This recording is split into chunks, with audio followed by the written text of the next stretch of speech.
Welcome back to Financial Issues. I'm Dan Celia, Citizens Council for Health Freedom. Citizens Council for Health Freedom. Just the name ought to excite us, but the president of that, Twyla Brace.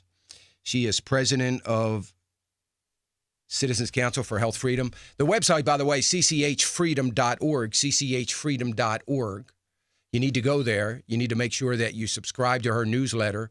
It comes out every week, keeps you updated. It'll give you some great information, some things you need to know, some things you need to not do, some things you need to do. So Twyla Brace, Twyla is with us on the third Thursday of every month, and we're going to answer some of your healthcare questions that nobody can answer better than Twyla. You know, folks, this is a serious economic issue. You know, I've talked about the economics of all of this over and over and over again, but it's also a very serious issue for all of us in our quality of care. And if I didn't think it was that important to all of you, then I wouldn't have Twyla here every month. But we're going to continue to do it because it is so important, and I know everybody has questions. Not to mention, I get an expert to answer the questions that is much more qualified than me to answer some of these questions. So Twyla Brace is president of Citizens Council for Health Freedom. The website is cchfreedom.org. So make sure you check that out. Twyla, welcome. Thank you. Glad to be back. Well, I'm glad you're back, and thank you for your willingness. We sure appreciate it. And Twyla, I'm just going to ask you one thing, and then I want you to just kind of give us some update on what are some of the things that have been happening this month. But I did see a talk about this week, I think it was Monday, the report about some of the cancer treatment centers around the country that are unable, or not that they're not, they're willing, but of course, as I explained Monday, they need to get paid for their services, obviously.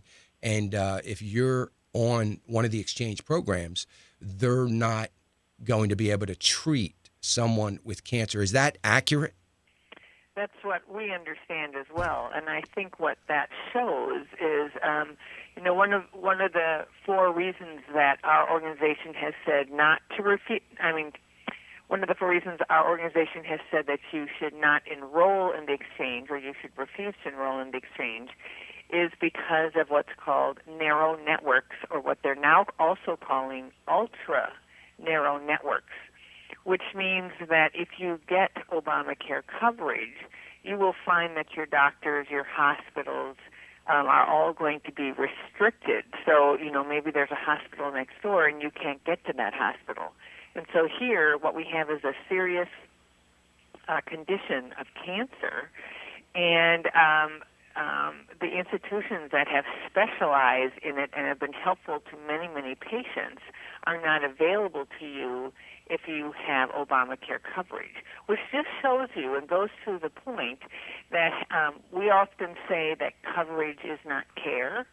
Yes. You can have, you can have an oncologist listed on your plan, but that might be the only oncologist that's available, not the one that you want, not the one that's near you, not the one that has the best outcomes according to what you have heard, not the one you really want to go to. Right. So coverage does not equal care, and that's something that the people who are depending on exchange, Obamacare's government coverage through the exchange, that's what they're going to learn.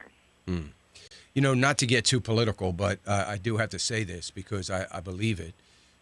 I've said to several people that the Republican strategists need to get their act together, because the one thing that can win elections in 2016 and 14 is if they stop focusing on all the cost and stop focusing on a number of other issues and focus on quality of care issues, strictly quality of care issues.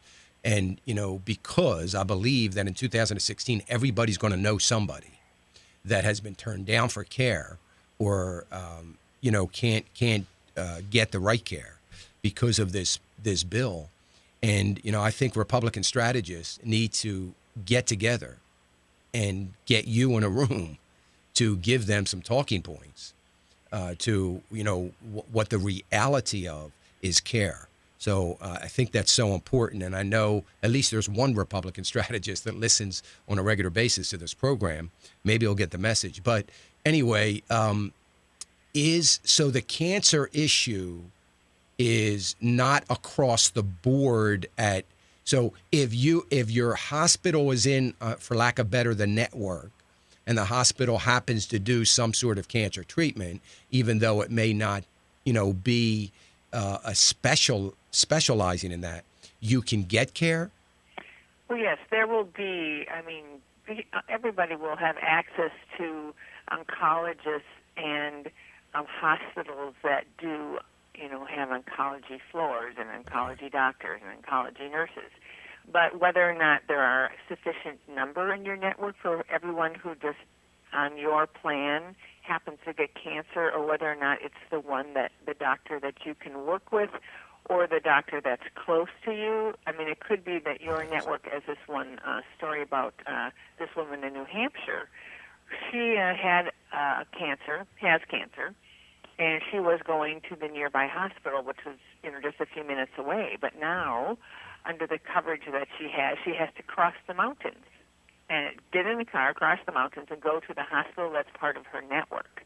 Because something like, I think, I don't want to have the statistic wrong, but I can't remember if it's only 10 of the 26 hospitals in New Hampshire.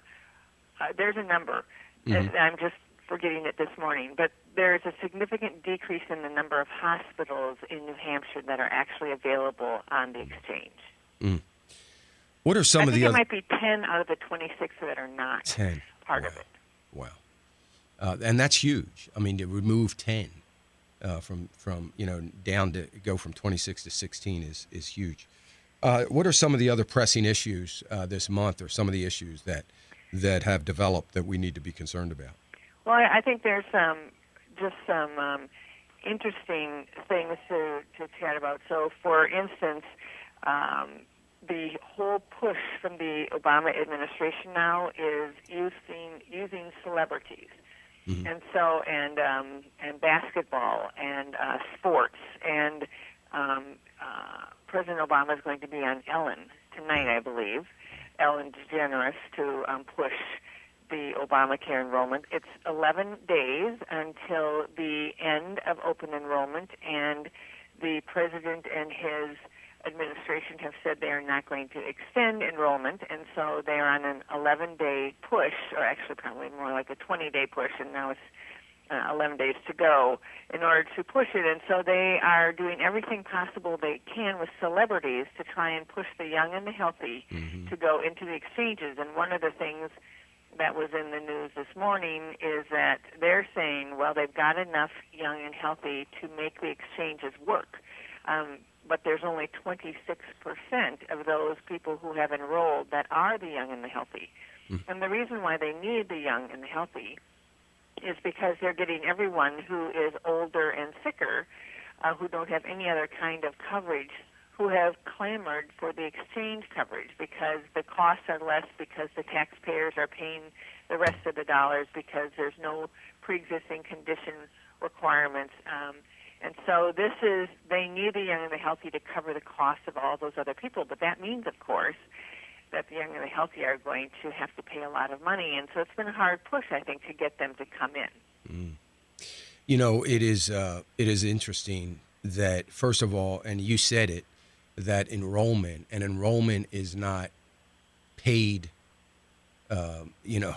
It's interesting that the insurance companies now, I mean, I can't remember any insurance company, whether it's car insurance or anything else, you got to make your payment before you're officially covered, particularly in health insurance and life insurance. You got to make your payment. And, I think that it's going to be interesting to see next month when they shake out the so-called 6 million, if they get that, of how many actually enrolled, inquired, put it in their shopping cart, for lack of better, but never went through checkout and actually paid it. And it'll be interesting to see that.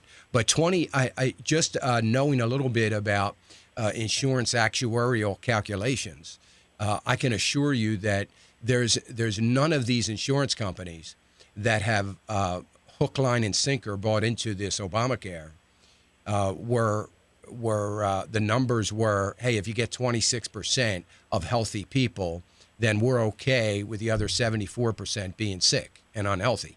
It's not going to work. It's not going to work with 26% of healthy people. And that's not the numbers that they based their support on for this. I don't have a problem with the insurance companies getting burnt on this because I think they deserve everything they get. But at the same time, I don't know how we can boast about 26%, 27%.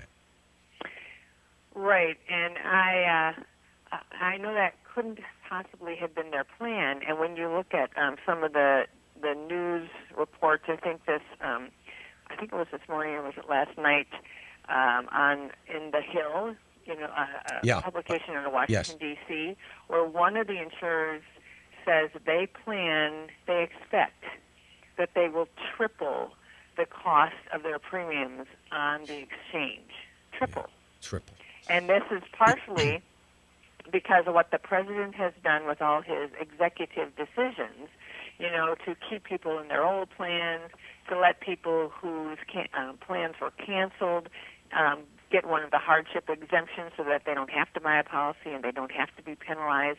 Now there's this 14th exemption, which says that basically anybody can apply to have a hardship exemption, and because they think it's just, too difficult, too expensive, to whatever kind of hardship you can come up with, you can apply, and you don't have to supply any documentation. So all of these things mean that the people that the health insurers thought they would have in their plans would be forced into their plans. I mean, they supported the individual mandate, forcing all of us into their plans. And then when that went through, they expected, well, everybody else is going to have to go in anyway, and now there's all these exemptions, right, to people going in. And so it's not a surprise that health insurers are saying they're going to triple or double the premiums in the exchange because they're trying to figure out how not to bleed from the lack of enrollees. Well, and of course, that's going to be on the backs of the young and healthy that have jobs. That's going to be on the backs of them. And I saw a spot, it was a basketball spot, as you were indicating earlier, that said, this person was saying, well, I'm paying $23 a month and I'm enrolled and I have health care. I feel like I think anybody's going to be hard pressed if they have a job, unless they qualify for all kinds of, credits. They're going to be hard pressed to get $23 health insurance. And certainly older people that are healthy are the ones that are getting hurt, and dramatically. I know my Aetna premium, after I finally got it reinstated through some dramatic turns of events that I fought for a month and threatening lawsuits, that doubled. It almost doubled, not quite doubled, but almost. Maybe up 90%. So it's going to be on the backs of us, and I think that's a huge issue. And I think it's going to be we're going to continue to see failure in this policy. I think it's going to continue to implode. Well, and I think $23. I mean, what a false statement of an ad, because the fact of the matter is taxpayers are paying the rest. So, and if that person is a worker, if that person actually works, a part of his taxes are going to pay for his coverage. So he's going to end up with less wages. He's going to have that $23, but he's going to have less wages in order to pay the part that he's not paying, but so will all his neighbors, all his friends. Everybody else is paying the part that he is not paying. And then those subsidies could go away. They could go away. I mean, they're not perpetual. Congress could decide to stop them, find a way to stop those subsidies from perpetually coming to pay for the costs that these people with 23, 56, whatever those small little amounts of premiums are, that could just go away, and suddenly those people who are cheering about their under $100 premiums are going to find themselves faced with multiple hundreds of dollars of premiums. And, of course, they're still under the mandate and the penalty unless unless, well, I shouldn't say unless. They're still under the mandate and the penalty, and when President Obama goes away and all his executive orders goes away, we have no idea how everything will shake out until the law is repealed. We're speaking to Twyla Brace. Twyla is president of Citizens Council for Health Freedom. She is the expert on the healthcare law, and we're grateful to have her here the third Thursday of every month. We're going to take some of your questions. Remember, we're going to tell us your question. We're going to hang up, answer your question, and move on to the next caller. I also want to remind you, CCH Freedom, that's Twyla's website, CCH Freedom.